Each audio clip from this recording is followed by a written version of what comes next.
right, thanks for staying with us. I'm John Bachman. It is 1 p.m. here on the East Coast, 10 a.m. on the West Coast. We are still waiting for President Biden to give an update on the COVID pandemic and the country's vaccination program. He is expected to speak very soon at the White House. We will monitor that for you. No indication if he's going to specifically address what's going on with Dr. Fauci, who remains in the hot seat after hundreds of his emails were released through a Freedom of Information Act that was filed by BuzzFeed. They shed new light on the connection between Dr. Fauci, the National Institutes of Health, and the Wuhan Institute of Virology.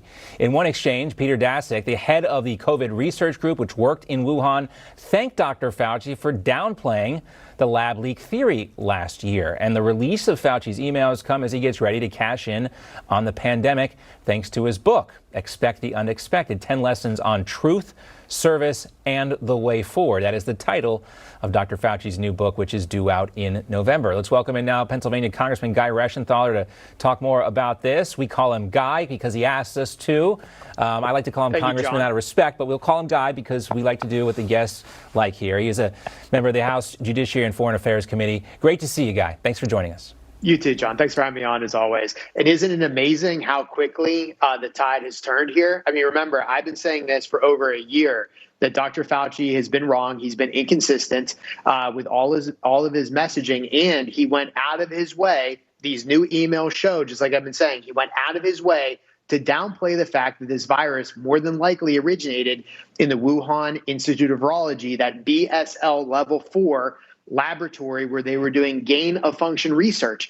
Also interesting to note, Dr. Fauci was the one that was spearheading the money going to EcoHealth Alliance. As you said, Peter Daszak was overseeing EcoHealth Alliance.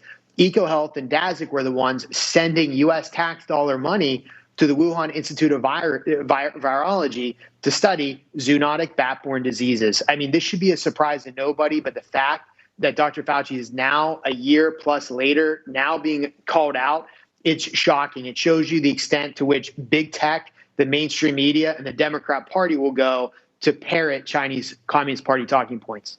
Yeah, the influence there is obvious. And this is a simple question, Guy, that I think a lot of American taxpayers want answered, is were we funding China's biological weapons program, either knowingly or unknowingly? And, I think the difficult thing about that question, though, is how are we going to get an answer to it? Democrats don't really seem willing to push very hard on getting to the bottom of this, and we can understand why. Republicans don't have power to push this stuff ahead in Congress. So where does it go from here? Are we ever going to get the answers we need?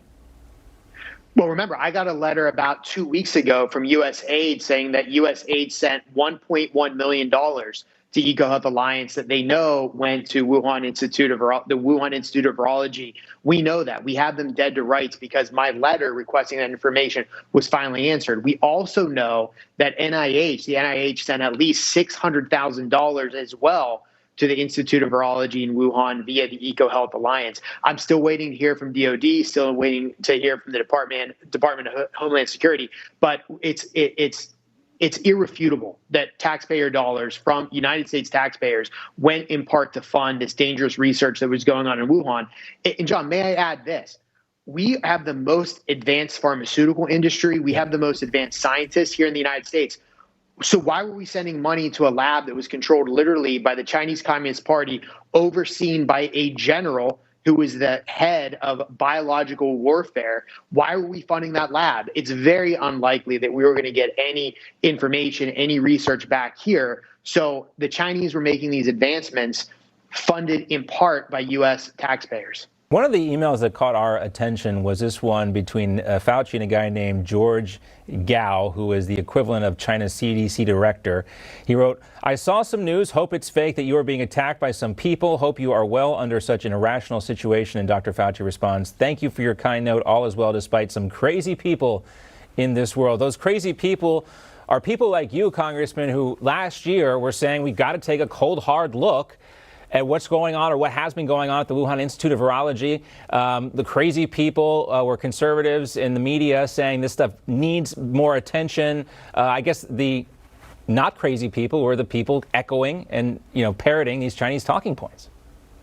The liberals see the world upside down, and unelected career bureaucrats like Dr. Fauci have much more in common with members of the Chinese Communist Party than they do with everyday Americans, and that's for certain. And remember, Dr. Fauci may have been calling myself and others in the right-leaning media, Tom Cotton, he might have been calling us crazy. What was crazy was thinking that this virus originated in nature. Because to believe that conspiracy theory, that's a real conspiracy theory, you'd have to believe that a bat 1,000 miles away from Wuhan traveled to Wuhan on its way for that 1,000-mile journey and infected no person. And then magically the virus started to spread in Wuhan, where there was a BSL-4 laboratory doing gain-of-function research and talking about more circumstantial evidence.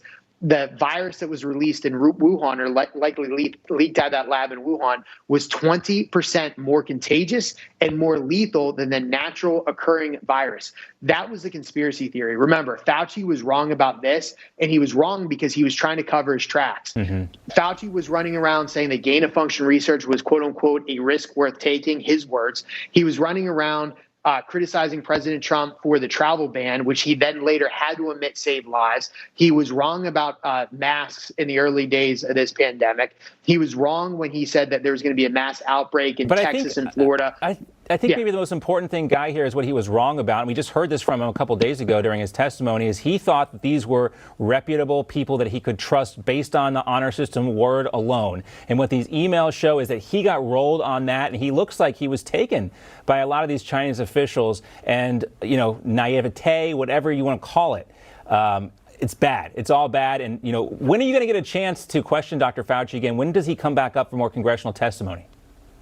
So I think, with all due respect, I think you're giving Fauci the benefit of the doubt, which he doesn't deserve. He knew the whole time what he was doing. He knew that he was circumventing law on the moratorium that President Obama put in place to ban gain-of-function research. He knew full well what was going on, and those emails show it. So let's not give him the benefit of the doubt. If there's one person that doesn't deserve it, it's Anthony Fauci. Now, as far as questioning officials, I got a chance last week to question Samantha Powers, who's the administrator of USAID, and she was unable, or I should say unwilling, to answer the most basic questions. I want to know, are we going to put a ban on money going to fund gain-of-function research? She wouldn't answer the question. I asked her, are we going to put a moratorium on money going to fund Chinese labs? She wouldn't answer. I asked her even, are we going to stop sending money to laboratories in China controlled by the People's Liberation Army? She was stunned. She wouldn't answer the questions. And then she pretended like these were very specific questions. They were basic elementary questions that anybody in government, particularly at her level, should be able to answer. Get the answers we need. At least call a timeout.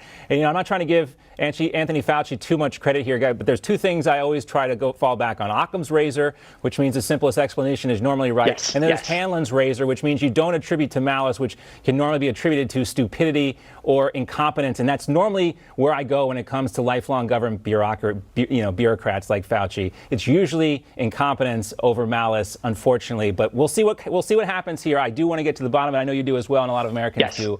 Great to see you, Guy. Thanks so much. Hey, you too, John. Take care.